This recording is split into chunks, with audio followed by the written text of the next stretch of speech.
Hello everyone, आप सभी का माँ प्रज्ञा कॉलेज के ऑनलाइन प्लेटफॉर्म पर स्वागत है। आज हम वापस BSc second year and BSc BEd second year की ऑप्टिक्स का पार्ट 3 लेकर आए। ठीक है, ये ऑप्टिक्स ज़रूर नहीं आपके सेकेंड ईयर वगैरह में चलते हो, क्योंकि अलग अलग यूनिवर्सिटी में पेपर आपका अलग अलग चलता है। ऑप्टिक्स आपके सभी के इंडिया के आप कोई सी भी यूनिवर्सिटी में चले जाओ, ऑप्टिक्स चलती है। बस फ़र्क इतना सा है कि किसी के फर्स्ट ईयर में चलती है या किसी के थर्ड ईयर में चलती है। ठीक है, तो आइए आज हम इसका पार्ट 3 पढ़ेंगे। और सेकंड वाले पार्ट में मैंने आपको बताया था फर्मा का नियम क्या होता है, जो मैंने आपको हल्की सी उसकी जो डेफिनेशन थी वो मैंने आपको करा दी कि फर्मा का नियम किसे कहेंगे। इसी का दूसरा नाम है प्रिंसिपल ऑफ लीस्ट टाइम, न्यूनतम समय का नियम। न्यूनतम समय का नियम क्या हो गया कि एक बिंदु से दूसरे बिंदु तक जाने वाली प्रकाश किरण, एक बिंदु से दूसरे बिंदु तक जहाँ उसको पहुँचना है वो उस पथ का चयन करेगी जहाँ उसको लगा समय न्यूनतम हो। ये शॉर्ट रूप में अपन बोल सकते हैं कि एक बिंदु से दूसरे बिंदु तक जाने के लिए प्रकाश किरण उस पथ का चयन करेगी जहाँ उस किरण को लगा जो समय है उस पथ पर जाने के लिए क्या हो, न्यूनतम हो। ये मैंने आपको इससे पहले वाली क्लास में करा दिया था।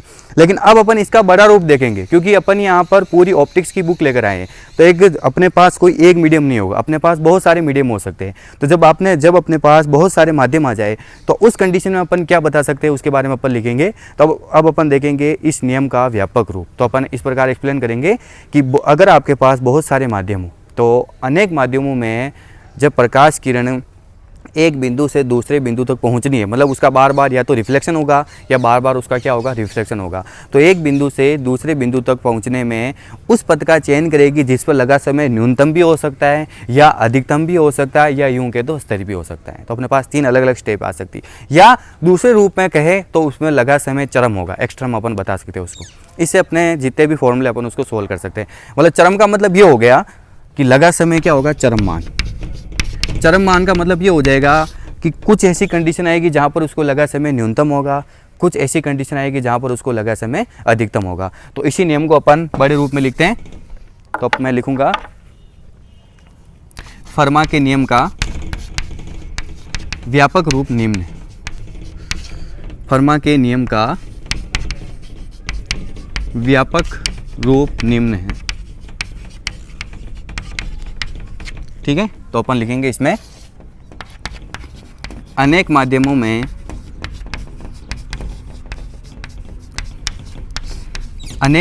में परावर्तनों व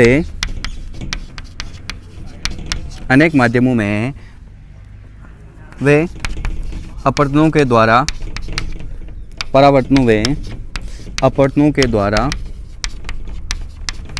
एक बिंदु से दूसरे बिंदु तक अभिगमन में,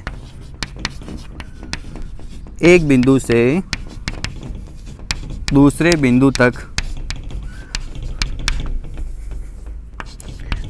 अभिगमन में प्रकाशीय किरण उस पथ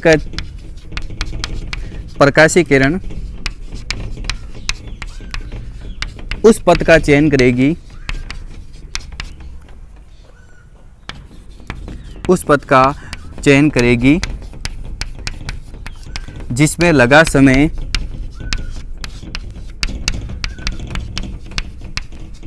न्यूनतम हो सकता है, मिनिमम हो सकता है, जिसमें लगा समय न्यूनतम हो या मैक्सिमम हो, या कुछ ऐसी अपने पास कंडीशन आ जाएगी जहां वो स्थिर भी हो सकता है। चयन करेगी जिसमें लगा समय न्यूनतम हो या अधिकतम हो या स्थिर हो।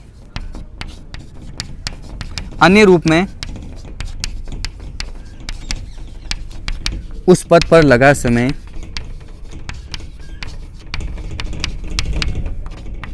चरम हो, एक्सट्रम जिसको अपन बोलते हैं, उस पथ पर लगा समय चरम।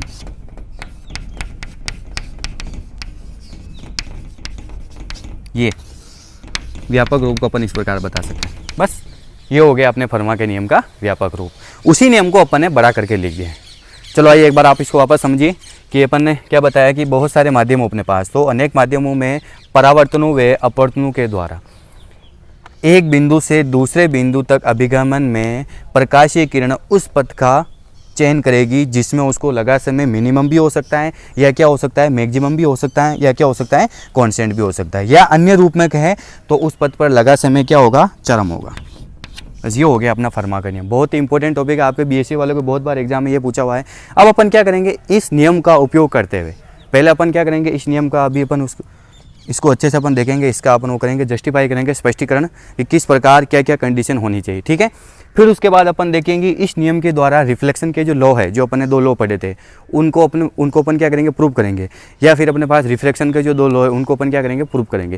क्योंकि मैंने बहुत बार देखा हुआ एग्जाम में ऑप्टिक्स के अंदर है कि फर्मा के नियम द्वारा अपवर्तन के नियमों की व्याख्या कीजिए, या फर्मा के नियम के द्वारा रिफ्लेक्शन के नियमों की व्याख्या कीजिए। तो अब अपने को पता है ये रिफ्लेक्शन और रिफ्लेक्शन के नियम क्या होता है, जनरली आप जानते हो 2 नियम होते हैं, लेकिन इनको फर्मा के नियम का ध्यान रखते हुए किस प्रकार अपन बताएंगे वो अपने को देखना है। फर्मा का नियम का मतलब ही क्या है कि जो एक किरण होती है उसका पथ अपने को तय करना, उस किरण का क्या करना, अपने को रास्ता तय करना है कि वो एक बिंदु से दूसरे बिंदु तक पहुंचने के लिए चरम मान उपयोग में ले सकते हैं। अब चरम में कुछ ऐसी कंडीशन आएगी जहाँ पर न्यूनतम हो जाएगा, कुछ ऐसी कंडीशन हो जाएगी जहाँ पर मैक्सिमम हो जाएगा, और कुछ ऐसी कंडीशन हो जाएगी जहाँ पर कांस्टेंट हो जाएगा, ठीक है।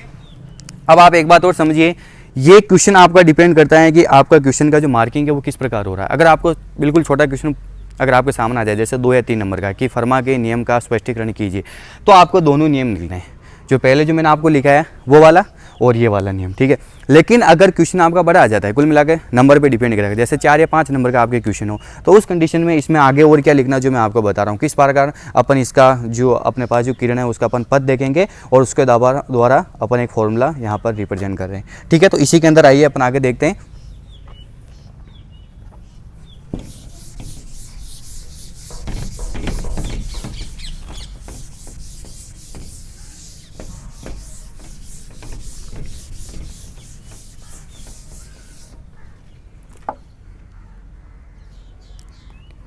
इस नियम के स्पष्टीकरण के लिए इस नियम के स्पष्टीकरण के लिए इस नियम के स्पष्टीकरण के लिए माना एक माध्यम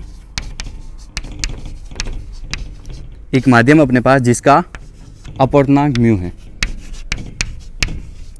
माना एक माध्यम जिसका अपवर्तनांक, आपने पढ़ा है 12th क्लास के अंदर, अपवर्तनांक क्या है, म्यू है, ठीक है। आइए अपन एक डायग्राम बनाते हैं। ये पूरा अपन ने एक मीडियम ले लिया, ठीक है, और प्रकाश किरण आपकी ए बिंदु से बी बिंदु तक पहुंच रही है, ध्यान रखना, प्रकाशीय किरण अपनी कहाँ से, बिंदु ए से बी तक पहुंच रही है। तो अपन ने यहाँ पर 2 पथ बताए, एक तो वो सीधा ए सी से बी पर होकर पहुंचेगी, एक अपने पास है डी वाला, ए डी और बी से होकर पहुंचेगी, या आप चाहो तो एक पथ नीचे भी बता सकते हो, ठीक है। तो अब आप बताइए यहाँ पर जो प्रकाशीय पथ को एक बिंदु से दूसरे बिंदु तक पहुंचने के लिए जो चरम मान है वो क्या होगा, न्यूनतम, ये होगा। देखो ये भी मैक्सिमम हो रहा है, ये भी मैक्सिमम हो रहा है, सबसे कम मान अपने को अपनाना है, तो यानी इसका जो एग्जैक्ट पथ होगा वो कौन सा हो जाएगा, ए सी से बी तक, ठीक है। तो अपन क्या लिखेंगे इसमें, इस नियम के स्पष्टीकरण के लिए एक माध्यम जिसका अपवर्तनांक अपने क्या ले लिया, म्यू है, प्रकाश किरण बिंदु ए से बी तक पहुंचने में, प्रकाश किरण बिंदु ए से बी तक पहुंचने में पथ ACB ADB का चयन करती हैं। अपने पास 2 पद ले लिए, एक तो क्या ले लिया अपन ने, ACB ADB का चयन करती हैं, ठीक है। जो अपन ने वैल्यूज बता रखी है कि प्रकाश किरण ए से बी तक पहुंचने में लिए या तो ACB ले सकती है, ACB, या कौन से पद का चयन कर सकती हैं, ADB, ठीक है। आइए आगे अपन लिखते हैं इसमें, यदि माध्यम में प्रकाश का वेग v हो तो प्रकाश किरण को ds अल्पांश दूरी तय करने में लगा समय, ds अल्पांश दूरी तय करने में लगा समय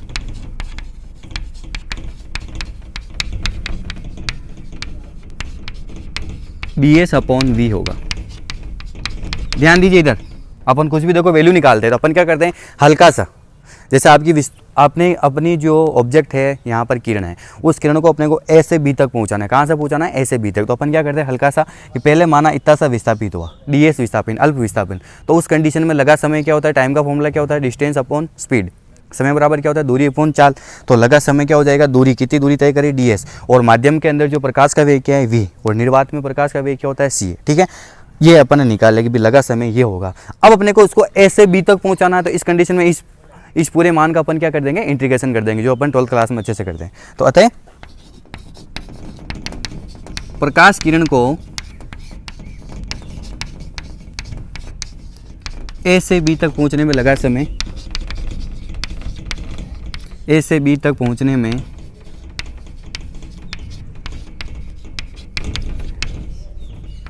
लगा समय क्या हो जाएगा, इंटीग्रेशन कर देंगे, ए से बी ds/v होगा। क्लियर है? देखो थ्योरी के रूप में अपन निकाल रहे हैं, लैंग्वेज लिखते जा रहे हैं और लैंग्वेज के अनुसार अपन फॉर्मूला पर निकाल रहे हैं। तो अपन ने देख लिया कि यहाँ तक कि अपनी जो प्रकाश किरण है उसको ए से बी तक पहुँचने में जो समय लग रहा है, यहाँ से यहाँ तक वो कितना लग रहा है, ds/v लग रहा है। यहाँ तक ठीक है। इसके आगे और अपन देखते हैं।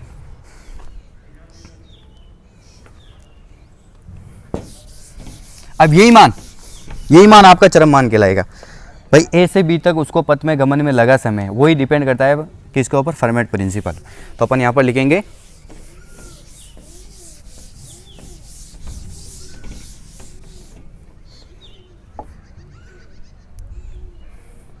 जो अपने पास आया ए से बी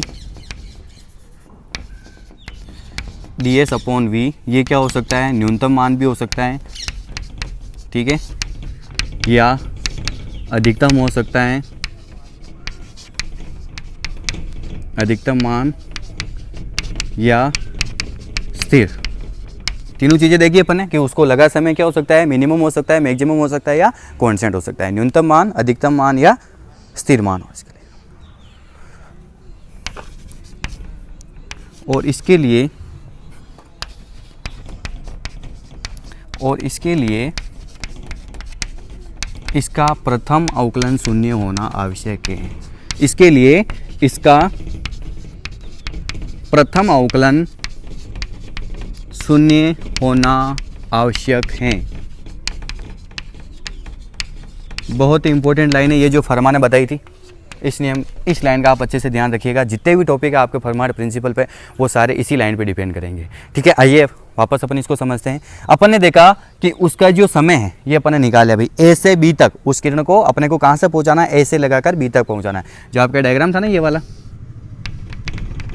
वाला, ठीक है, ये पथ है, दो पथ चल रहे अपने पास। तो इस किरण को ए से बी तक पहुंचाने में जो समय लग रहा है वो अपने पास कितना हो गया, ds/v। और यही क्या कहता है, जो अपने पास फरमा का नियम है कि ये जो मान है आपका वो न्यूनतम हो सकता है, या क्या हो सकता है, अधिकतम हो सकता है, या क्या हो सकता है, स्थिर हो सकता है। और फिर फरमा ने एक बात कही अपने यहाँ पर कि ये मान कब होगा, जब इसका प्रथम अवकलन शून्य होना आवश्यक है। ठीक है, अब एक चीज़ आप ध्यान रखना, जब भी अपन कोई भी टॉपिक सोल्व करें, अपने पास कोई टाइम आ गया, अगर आप उस टाइम का फर्स्ट बार अवकलन कर रहे हो, प्रथम अवकलन, सेकंड अवकलन, अपन चाहे तो कितनी बार अवकलन कर सकते हो। तो अगर अपन उसका फर्स्ट बार अवकलन कर रहे हैं तो वो वैल्यू किसके बराबर होगी, 0 के बराबर। ठीक है, जैसे अभी अपने पास ये मान आया हुआ है, t बराबर क्या आया हुआ आपके पास, ds/v। ठीक है, जैसे आप इसका प्रथम अवकलन करोगे तो ये मान किसके बराबर हो जाएगा, 0 के बराबर हो जाएगा। ये फरमा ने बताई, क्योंकि जब अपन इसके दो टॉपिक पढ़ेंगे, परावर्तन नियम और अपवर्तन नियम, उसमें ये सारी चीज़ें लागू होगी। ठीक है, अब आइए आगे वापस देखते हैं इसको।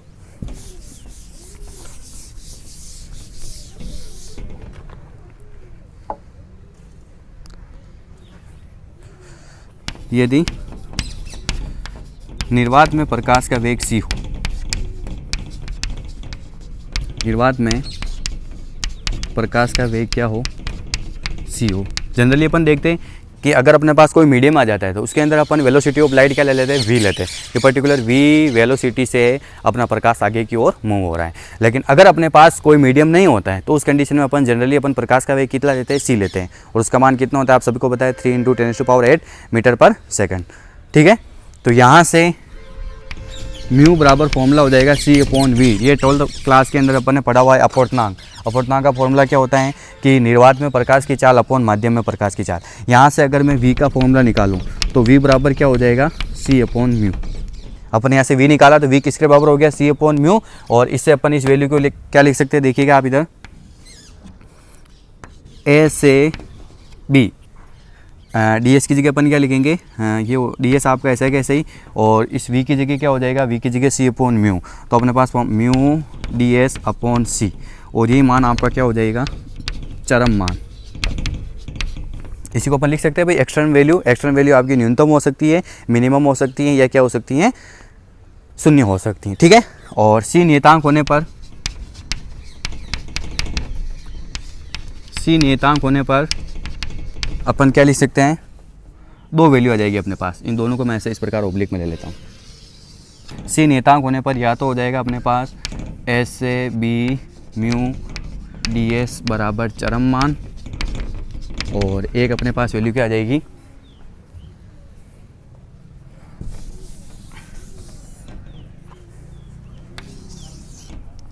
एक अपने पास हो जाएगी इसके अंदर ऐसे, वापस इसको भी डब्बे में ले लेते हैं अपन, डी एस से बी म्यू डी एस बराबर 0। बस ये हो गया अपना फर्मा के नियम का स्पष्टीकरण। आपको मैथमेटिकल एक्सप्रेशन के रूप में इसको इस प्रकार समझाना है, ठीक है। तो अब अपना ये फर्मा का नियम पूरा कंप्लीट हो गया है। मैंने आपको पहले भी बताया कि इस क्वेश्चन का आंसर आपको कैसे देना है, वो डिपेंड करेगा आपके मार्किंग पर। छोटा क्वेश्चन है तो आपको दोनों नियम लिखने हैं। फर्मा के नियम क्या होता है, फिर अपन ने उसका व्यापक रूप देखा, उसको बड़ा करके, ठीक है। फिर अपन ने देखा उसके स्पष्टीकरण के लिए अपन ने क्या देखा कि इस नियम के स्पष्टीकरण के लिए अपन ने माना कि एक कोई अपने पास माध्यम है ये वाला, जिसका अपवर्तनांक क्या हो गया अपने पास म्यू हो गया। इस अपवर्तनांक में एक प्रकाश किरण अलग अलग पथ से, चाहे ये वाला पथ हो गया चाहे ये वाला पथ हो गया, अलग अलग पथ से जाती हुई बिंदु ए से कहाँ तक पहुँचती है, बी तक पहुँचती है, ठीक है। और अपने को निकालना समय, क्योंकि समय डिपेंड करेगा यहाँ पर फर्मेट प्रिंसिपल पर। तो फिर अपन ने देखा कि माना वस्तु आपकी हल्की सी यहाँ से यहाँ तक कितनी विस्थापित हुई, डी एस विस्थापित हुई, उसको लगा समय, समय बराबर दूरी अपॉन चाल होता है, तो कितना हो जाएगा डी एस अपॉन वी, क्योंकि अपन ने माध्यम में प्रकाश की चाल क्या ली है, वी ली है।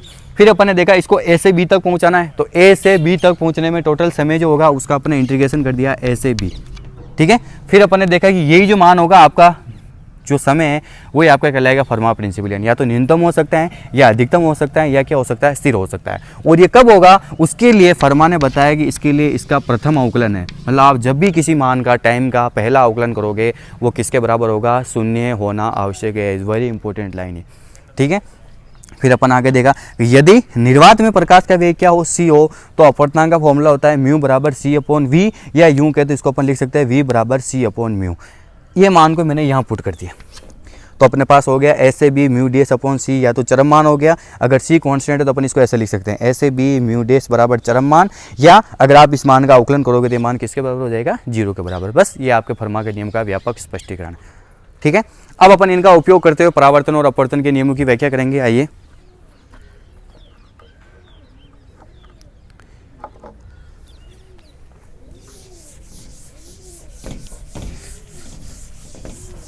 परावर्तन और अपवर्तन के नियमों की व्याख्या।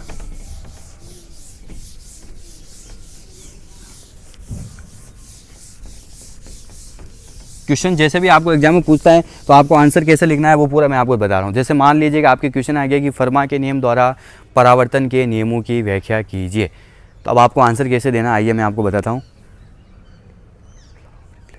Derivation of law of reflection,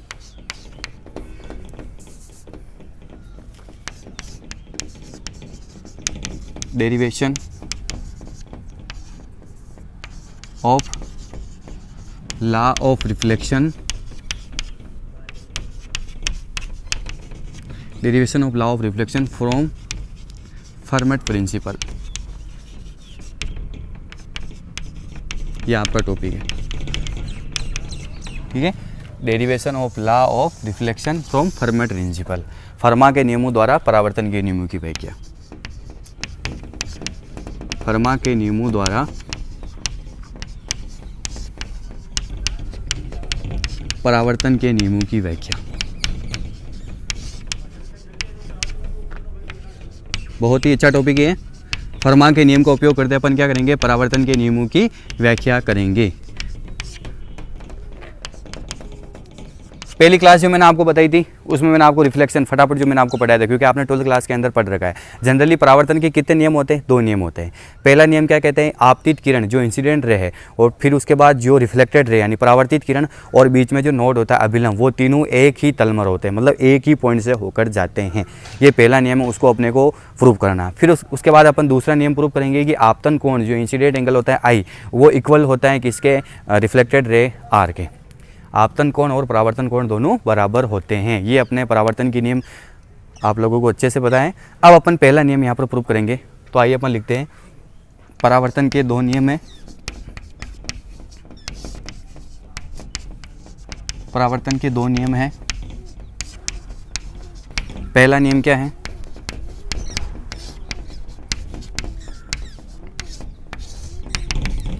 आपतित किरण परावर्तित किरण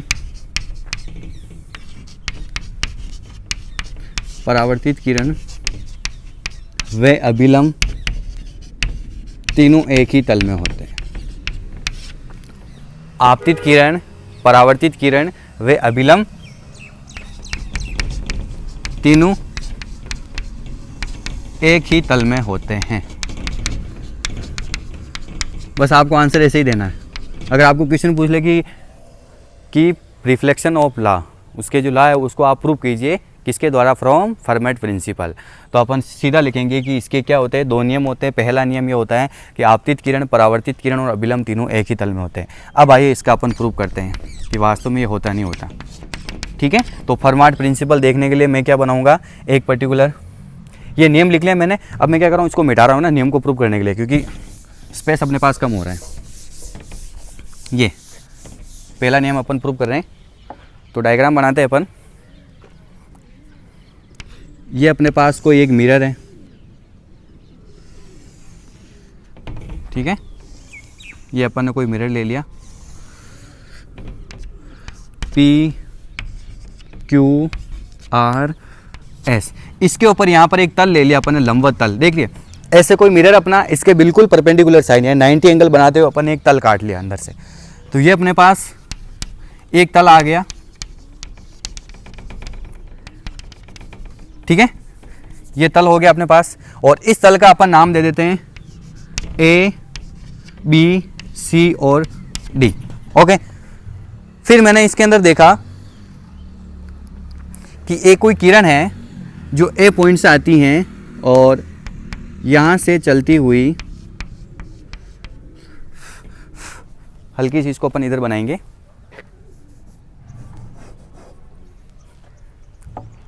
या इसको अपन क्या काम करते हैं? बड़ा कर देते हैं थोड़ा सा। ये वाला पार्ट हल्का सा बड़ा हो जाएगा ना, तो समझने में आसानी रहेगी। एक तल काटा अपन ने, ठीक है, ये तल बना लिया अपन ने। फिर अपन ने देखा कि एक कोई किरण है जो A पॉइंट से आती हुई O डैश बिंदु पर टकराती हैं, और O डैश बिंदु पर टकराने के बाद ये यहाँ से रिफ्लेक्टेड होती हैं और सीधी कहाँ चली जाती है? B बिंदु पर पहुँच जाती है, ठीक है। ये होता है, देखो परावर्तन का नियम यही कहता है, क्योंकि ये आपका पूरा मिरर है, ये आपका पूरा एक पृष्ठ है, तो मिरर पर ये कहीं पर भी गिर सकती है, ठीक है। और कहीं पर भी गिरने के बाद फिर ये सीधी इस प्रकार निकल गई, ठीक है। तो पहले अपन इसके बारे में लिखते हैं, फिर उसके बाद अपन इसमें क्या चेंजेस लाते हैं वो अपन देखते हैं। पूरा थ्योरेटिकल टॉपिक आपका थ्योरी के रूप में लिखकर ही आपको पहला नियम बताना।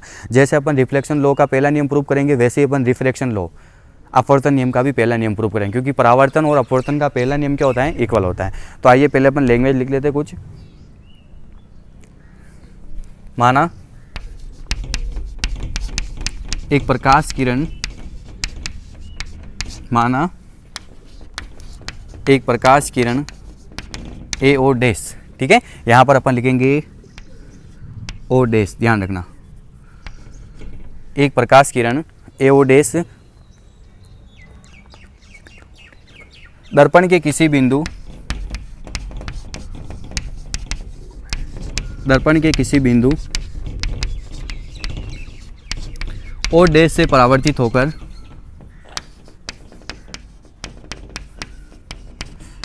माना एक प्रकाश किरण ए ओ डैश दर्पण के किसी बिंदु ओ डैश से परावर्तित होकर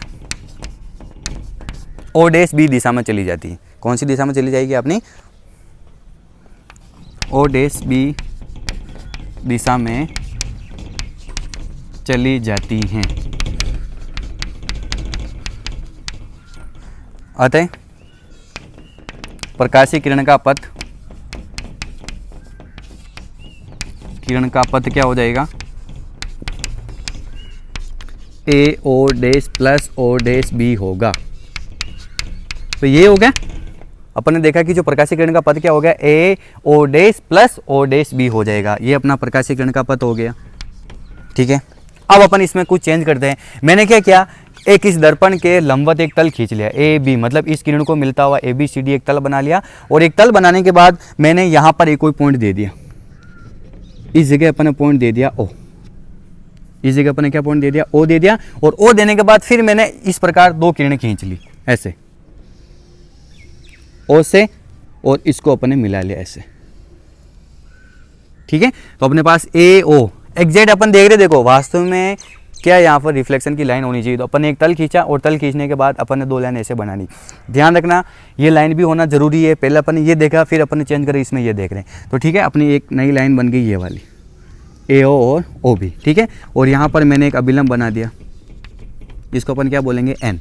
ये आपका वास्तविक देख लो फर्मा के प्रिंसिपल से, भाई इस किरण का पथ ये ना होकर ये हो सकता है, क्योंकि अपने पास एक बहुत ही बड़ा मिरर है। जरूरी नहीं किरण एक जगह गिरे, किरण अपनी कहीं पर भी गिर सकती हैं, ये आपको पता है। तो अपन ने एक तल बनाया और उस तल के सेंटर में इस किरण को अपन ने क्या किया, वहाँ पर रिफ्लेक्ट कराया।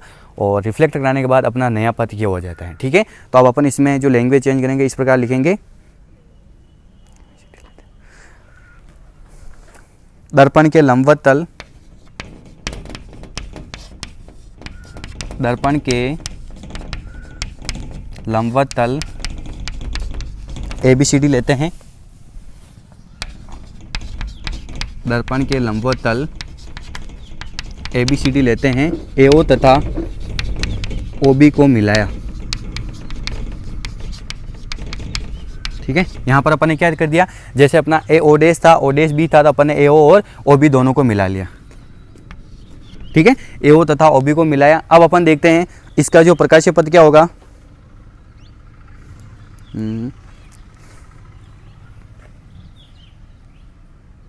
अतः प्रकाशीय पथ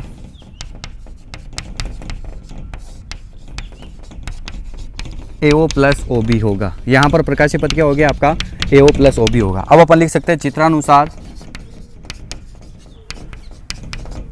जो आपका पहला पद था, कौन सा, ये वाला, A O dash plus O dash B, ये आपका ज़्यादा होगा किससे, ए ओ प्लस ओ बी से। देखिएगा आप, अब अपने पास दो पद बन गए यहाँ पर। पहला पद क्या था, जो अपन ने देखा था कि माना एक कोई किरण है जो ए से निकलती है, ओ डैश पर गिरती है, क्योंकि दर्पण है, दर्पण के ओ डैश पर गिरकर परावर्तित होने के बाद बी की साइड में चली जाती है। तो उसका पद क्या हो गया, अपन ने लिखा था A O dash plus O dash B. ठीक है, फिर अपन ने पास दूसरा मान क्या देखा इसके अंदर, कि अपन ने दर्पण के एक लंबवत तल बना लिया ए बी सी डी। ठीक है, फिर अपन ने ए से ओ तक और ओ से बी तक इस एक किरण को मिला लिया। तो अपन ने फिर देखा कि एक जो नई किरण बनी उसका पथ क्या हो गया, A O plus O B. तो अपन देख रहे हैं कि इस मान से ये मान क्या होगा, ज़्यादा होगा। तो अपने को देखना है यहाँ पर जो किरण को पहुँचने में लगा समय, जो फर्मा का प्रिंसिपल कहता है वो न्यूनतम है। और न्यूनतम कौन सा बन रहा है, ए ओ प्लस ओ बी। तो यानी एग्जैक्ट जो किरण होगी वो क्या हो जाएगी, ए ओ प्लस ओ बी। तो ए ओ प्लस ओ बी आप देखिए, आपतित किरण, परावर्तित किरण और ये अभिलंब तीनों एक ही तल में। तो बस ये अपना प्रूफ हो गया। तो इसी के अंदर अगर आगे अपन लैंग्वेज लिखेंगे, एक चीज़ और ध्यान रखना, अपवर्तन का पहला नियम भी आपका ऐसा कैसे ही प्रूफ होगा जैसे अपन परावर्तन का पहला नियम कर रहे हैं। ठीक है, तो ये आप चीज़ ध्यान रखना। तो अब अपन इसी में आगे लिखेंगे कि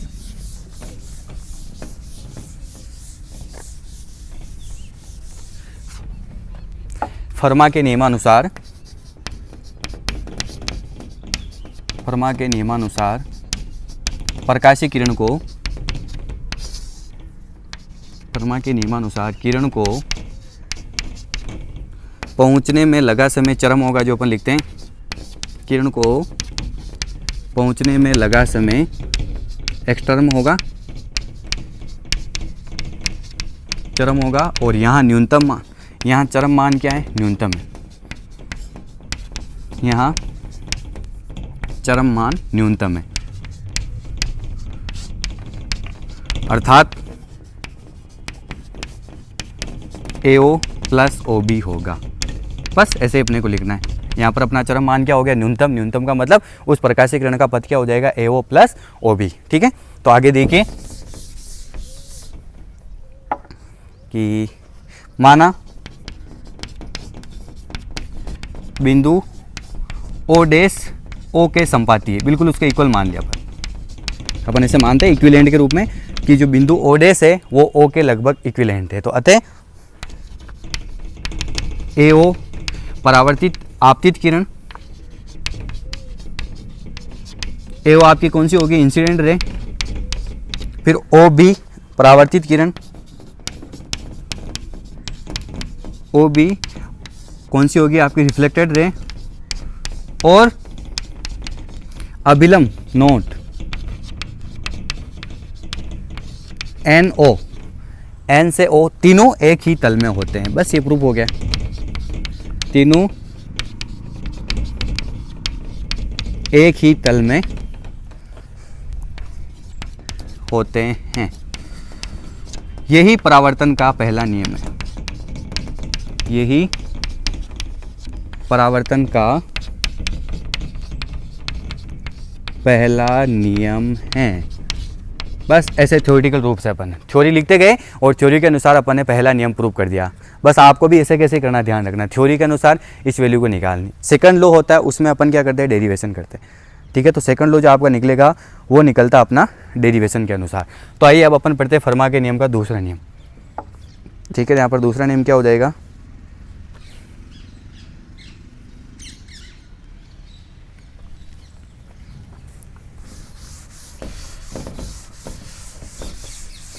टॉपिक आपका ये चल रहा है ना, derivation of law of reflection from Fermat principle, Fermat के नियमों द्वारा परावर्तन के नियमों की व्याख्या।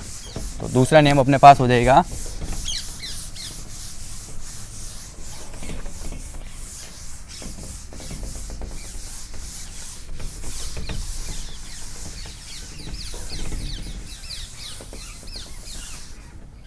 ठीक है, परावर्तन का दूसरा नियम,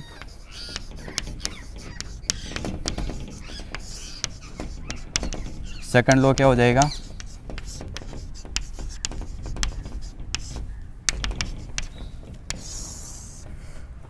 आपतन कोण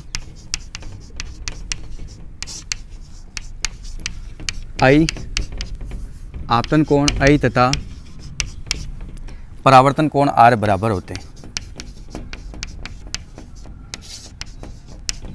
आपतन कोण कौन सा हो गया आपके पास I, और रिफ्लेक्टेड एंगल कौन सा हो गया R, इक्वल होते हैं। ये दूसरा नियम है, मतलब अपन शॉर्ट रूप में कह सकते हैं I equal to R, angle of I is equal to angle of R।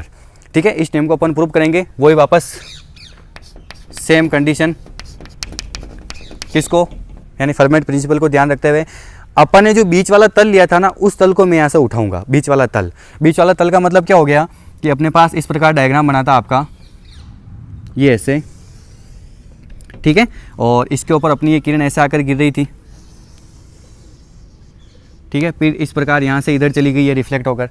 ठीक है, और फिर अपन ने दो ऐसे लंब बना लिए। ठीक, और ये हो गया आपका अभिलंब। ओके, ये अपना हो गया दर्पण, और यहाँ पर अपन दे देते हैं A O V B N, ये एंगल आपका I, ये एंगल आपका R, तो ये भी हो जाएगा आपका R और ये भी हो जाएगा आपका I। ठीक है, M N नहीं M N, इनकी डिस्टेंस होगी अपने पास M N C और D। ये देखिए अपना डायग्राम बन गया। ठीक है, अपन ने क्या किया, बीच वाला तल उठाया, और तल उठाने के बाद लिखेंगे अपन यहाँ पर दर्पण के लंबोतल ABCD पर विचार करते हैं। ABCD पर विचार करते हैं। ठीक है, आइए ABCD अपना लंबवत तल था, उसको अपने यहाँ से उठा लिया। ठीक है, अब अपने देखा A से O आपकी कौन सी किरण होगी, आपतित किरण, जिसकी अपन ने A से O तक डिस्टेंस कितनी बता दी, U डिस्टेंस है। फिर यहाँ से रिफ्लेक्टेड हुई, और रिफ्लेक्टेड होने के बाद O से B इस दिशा में v डिस्टेंस तय करती हुई ये चली गई। ठीक है, फिर अपने को पता है ये कोण बन रहा है आपका आपतित किरण और अभिलंब के बीच में बना कोण I। अगर ये I है तो ये भी I हो जाएगा, मैथमेटिक्स में आप सब अच्छे से जानते हो। अगर ये एंगल आपका I बन रहा तो ये भी क्या बन जाएगा, I बन जाएगा। इसी प्रकार ये R बन रहा तो ये भी आपका क्या बन जाएगा, R। एकांतर कोण होते नहीं होते, ये R हो गया तो ये भी आपका क्या हो गया, R हो गया। ठीक है, फिर अपन ने क्या किया, यहाँ पर एक लंब खींच दिया इस दर्पण के तल पर A से O तक, और एक अपन ने लंब बना दिया B से D तक। तो अपन यहाँ पर लिखेंगे जो जो वैल्यू अपन ने माना AO, हाँ AO आपकी क्या हो गई, AO आपकी क्या हो गई U। ठीक है, और फिर अपन ने देखा OB आपकी क्या हो गई V। ठीक, और फिर अपन ने देखा A से D, वो अपनी कितनी है M, और एक अपने पास है B से C, वो अपने पास कितनी है N। जो जो वैल्यू अपन ने मानी वो अपन ने यहाँ पर लिख दी। ठीक है, अब अपन देखेंगे यदि प्रकाश का वेग c हो तो प्रकाशीय पथ को गमन में लगा समय AOB को लगा समय, किरण अपनी यही है, A से O तक गई, फिर O से कहाँ तक चली गई, B। ये इस किरण का रास्ता है, और अपन क्या निकालते हैं, फर्माट प्रिंसिपल से इसका समय निकालते हैं। तो A से B तक उसको पहुंचने में जो समय लगेगा तो आपका समय हो जाएगा T बराबर, अब अपने पास देखो क्योंकि अलग अलग डिस्टेंस है, U और V अपने पास अलग अलग है, तो मैं ऐसे लिखूंगा, देखिए आप AO plus OB upon C, ये होगा time equal to distance upon speed. तो समय इक्वल टू दूरी AO प्लस OB बराबर C, या U कहे तो AO की जगह मैं लिख सकता हूँ U प्लस OB की जगह मैं लिख सकता हूँ V upon C। Equation number first. यहाँ तक कोई दिक्कत है, अपने पास उस प्रकाश का वेग C हो तो उस पथ AOB में लगा समय कितना हो गया, T बराबर U plus V upon C। इसको बना लिया अपन इक्वेशन नंबर फर्स्ट। अब अपन U और V का मान निकालते हैं, तो आइए U का मान निकालते हैं। इसी में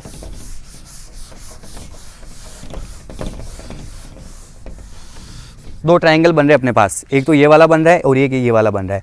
तो अपन देखेंगे ट्रायंगल ADO में सेक थीटा का यहाँ पर फॉर्मूला लगाएंगे। थीटा अपन ने सारे पढ़ रखे, साइन कोस टेन कोसेक कोस और सेक, है ना, ये 6 प्रकार के होते हैं। तो यहाँ पर मैं लगा रहा हूँ सेक थीटा का फॉर्मूला। अब यहाँ पर एंगल क्या बन रहा है, थीटा की जगह आई बन रहा है, तो सेक आई बराबर, सेक किसका उल्टा होता है आपको पता है, कोस का उल्टा। कोस का फॉर्मूला क्या होता है, आधार बटेवा कर्ण। कोस का फॉर्मूला क्या होता है, बेस अपॉन जो होता है हाइपोटेन्यूज। ठीक है, तो यहाँ पर अपने पास बन रहा है सेक, उसका उल्टा हो जाएगा, तो सेक थीटा का फॉर्मूला क्या होता है, कर्ण अपॉन आधार। तो यही लिखते हैं कर्ण अपॉन आधार। यहाँ पर देखिए आप, ये चीज़ आपको हमेशा ध्यान रखना है कि एंगल के सामने वाली भुजा हमेशा क्या होती है, लंब होती है उसकी, ये आपको अच्छे से पता है। तो ये हो गया आपका लंब, और जिस साइड पर एंगल बनता है वो होता है आपका बेस, ये हो गया आपका बेस, और ये हो गया क्या हो गया, सबसे बड़ी भुजा होती है वो आपकी क्या होगी, कर्ण होगी। तो अपने पास जो कर्ण अपॉन आधार आएगा, तो कर्ण का मतलब हो गया अपने पास AO, ठीक है, और आधार का मतलब क्या हो गया AD, ये होगा। या यूं कहे तो AO का मान U है और इसका मान क्या है M। तो यहाँ से अपने पास U बराबर आया M सेक I। ये कुछ अपने वैल्यू निकाली यहाँ से, U बराबर क्या है आपका M सेक I, इसमें निकालिए आप। तथा ट्रायंगल कौन सा बन रहा है आपका BCO में, सेम वही सेक थीटा का फॉर्मूला लगेगा, यहाँ पर बन जाएगा आपका सेक R।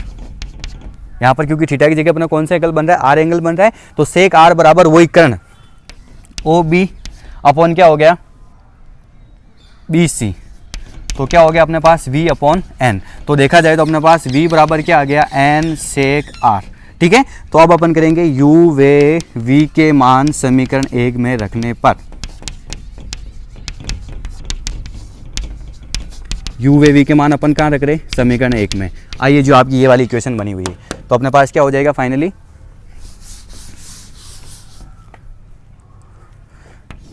T बराबर 1/c को आप बाहर ले लीजिए, 1/c आपका बाहर, अंदर क्या हो गया U प्लस V, U की जगह पर लिखेंगे M सेक I प्लस इसकी जगह अपन क्या लिखेंगे N सेक R।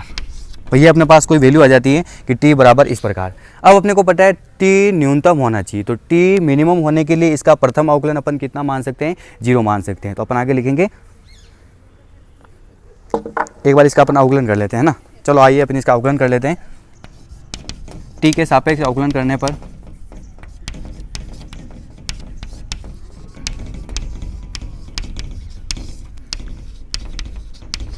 ठीक है कीजिए। इसका तो कितना हो जाएगा 1 बराबर 1/c आपका जो कांस्टेंट चल रहा है उसको ऐसे कैसे चलने दीजिए। अंदर आपको पता है अवकलन करते सेक थीटा का क्या होता है, सेक थीटा टेन थीटा, अपन लिखते नहीं लिखते, इसी प्रकार यहाँ पे लिखेंगे अपन सेक थीटा और टेन थीटा। तो मैं इसको लिखूंगा सेक आई टेन आई और आई का वापस क्या हो जाएगा di/dt, ठीक है, प्लस यहाँ पर n sec R tan R dr/ क्या हो जाएगा dt, ठीक है। अब आप इस dt को इधर भेज दीजिए, वापस आपकी आगे जो समीकरण हो जाएगी क्या हो जाएगी, थोड़ा सा आपका लंबा है डेरिवेशन चलेगा ये, अपन क्या करते हैं dt को इधर भेज देते हैं, तो आपकी समीकरण क्या बन जाएगी dt बराबर 1/c, अंदर क्या हो जाएगा m sec I tan I D I, m sec I tan I D I plus n sec R D R, ठीक है। अब अपन लिखेंगे फर्माट प्रिंसिपल के अनुसार, फर्मा के नियमानुसार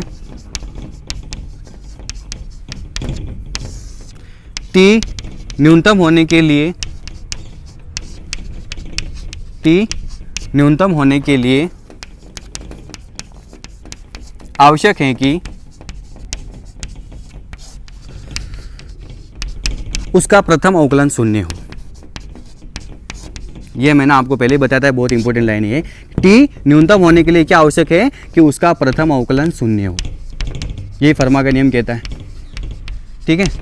तो अपने टाइम था उसी का अपने प्रथम अवकलन क्या था, अपने पास ये इक्वेशन आ गई, तो अपन लिख सकते हैं dt बराबर 0। अपन क्या लिख सकते हैं dt बराबर 0, इसको भी आप इधर भेज दीजिए, ये भी आपका 0 हो जाएगा। तो फाइनली अपने पास समीकरण क्या बन जाएगी, यहाँ पर अपने पास जो इक्वेशन बनेगी आप देखिएगा, आप इसी को हटा देना है ना, आपके पास समीकरण बनेगी m sec I tan I D I plus n sec R tan R D R, और बराबर क्या हो गया 0, क्योंकि dt बराबर आपका 0 है। इस मान को आप उधर भेज दीजिए तो आपके पास समीकरण बन जाएगी m sec I tan I D I बराबर, ये मान उधर जाएगा, किसका हो जाएगा माइनस का, minus n sec R tan R D R, ठीक है। इसको मैंने बना लिया समीकरण नंबर ए, इसको आप यहाँ तक रोकिएगा। अब आइए आप वापस मिरर पर, मिरर पर अपने को ये चीज़ देखना है कि ये जो पथ है ना ये हमेशा कांस्टेंट रहेगा। क्यों रहेगा कांस्टेंट, कि जिस एंगल से आप इस किरण को आप यहाँ पर भेजोगे दर्पण पे, उसी एंगल से वापस ये किरण जाएगी। तो हमेशा ध्यान रखना कि दर्पण पर ये जो पॉइंट होते हैं, यानी जो अपने पास दो किरणें परावर्तित किरण, इन दोनों पॉइंट का डिस्टेंस हमेशा क्या होता है कांस्टेंट होता है। तो अपन ऐसे लिख सकते हैं, वापस आगे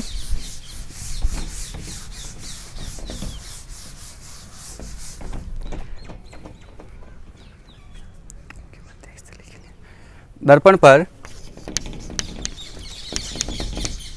O की प्रत्येक स्थिति के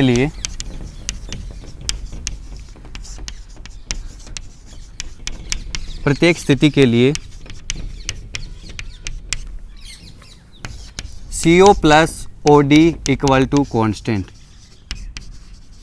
ये हमेशा कांस्टेंट रहेगा, क्योंकि आप इस दर्पण को ये जो वैल्यू इसको आप मतलब दर्पण पर कहीं पर भी रख दो, जितनी ये डिस्टेंस होगी उतनी आगे डिस्टेंस आएगी, ठीक है। तो ये आपका कांस्टेंट रहेगा। तो मैं क्या करता हूँ यहाँ से CO और OD का मान निकाल देता हूँ।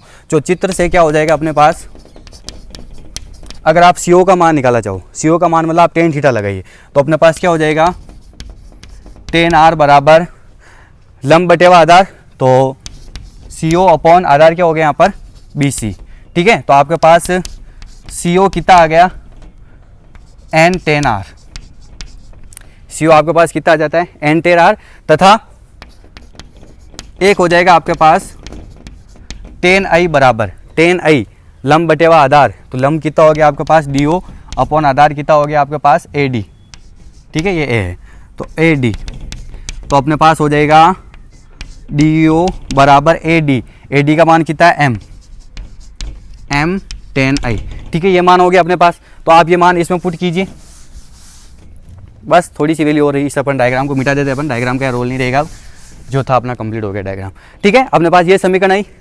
तो ये डी का मान आ गया, ये सी का मान आ गया, आप मान इसमें पुट कीजिए, आपके पास समीकरण बन जाएगी m 10i plus n 10r equal to constant.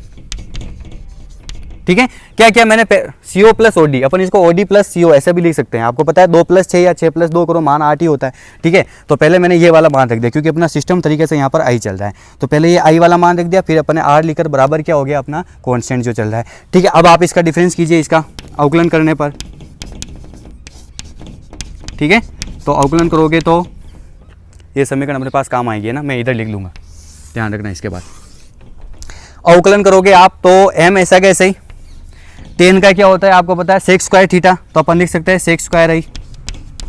ठीक है, और di/dt होगा, ध्यान रखना यहाँ पर मैं dt नहीं लिख रहा हूँ, sec square i di/dt plus एक बार इसका क्या हो जाएगा n sec square r dr/dt बराबर 0।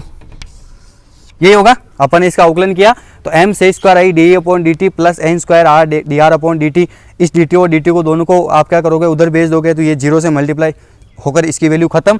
अब अपने पास जो वैल्यू बची वो क्या होगी m sec square i di plus n sec square r dr बराबर 0, या यूं कहे तो m sec square i di बराबर n, ये उधर जाकर माइनस का हो जाएगा, minus n sec square r dr। ये बन गई आपकी समीकरण नंबर बी।